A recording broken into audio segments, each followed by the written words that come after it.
बिस्मिल्लाहिर्रहमानिर्रहीम। अब देखिए, अब हमें एक वर्ड गिवन है। इस तरह पेपर में आपको कोई वर्ड गिवन होगा।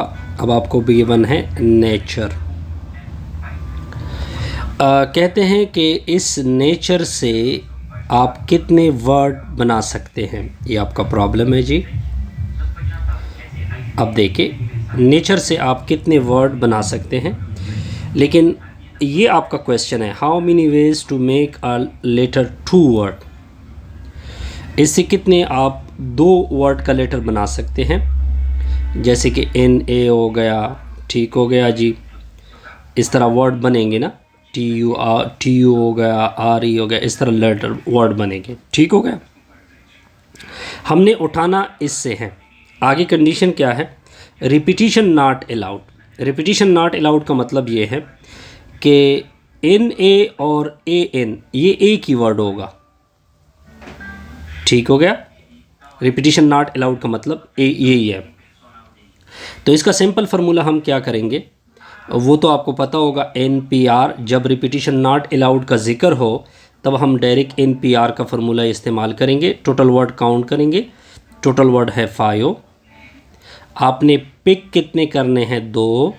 तो परमुटेशन का फार्मूला अगर आपको याद हो, NPR का n फैक्टोरियल नीचे n-r का फैक्टोरियल, ये होता है यानी 5 का फैक्टोरियल। 5 में से 2 को सब्ट्रैक्ट कर दोगे तो ऊपर होगा 5 का फैक्टोरियल। 5 में से 2 को सब्ट्रैक्ट कर दो 3 का फैक्टोरियल। 5 फैक्टोरियल मतलब 5 4 3 2 1 आएगा। 3 फैक्टोरियल मतलब होता है पीछे जाओगे 1 तक, 3 2 1 होगा, ये सारे कैंसिल होंगे, 5 4 क्या होगा, 20 आएगा। ये आपका रिक्वायर्ड आंसर बनेगा। क्लियर। अब देखिए, इसने बहुत सारे बहस किया जी। इस बहस में जाने की ज़रूरत नहीं है।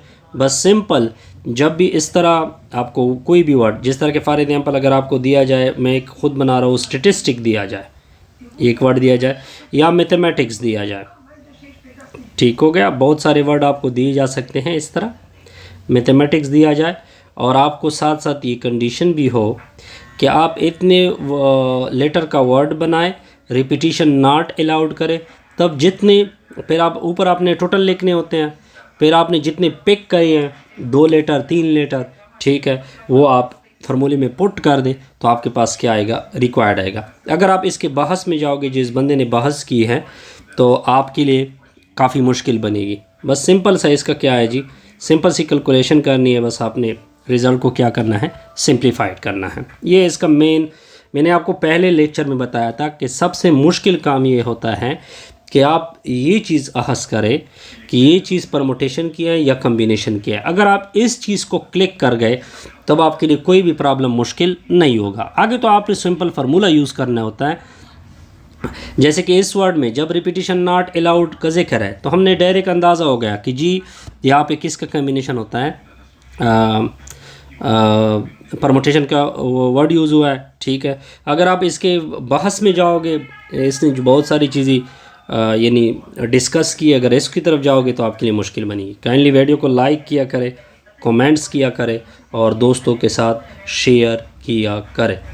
ये एक चीज़ मैं दोबारा रिपीट कर रहा हूँ, सबसे मुश्किल काम प्रोबेबिलिटी या डिस्क्रीट स्ट्रक्चर में होता है। जब आप प्रॉब्लम सॉल्व कर रहे हो, कोई भी कम्बिनेशन और प्रॉब्लम, उसमें आपने क्वेश्चन को समझना होता है कि क्वेश्चन परमुटेशन क्या है, कम्बिनेशन क्या है।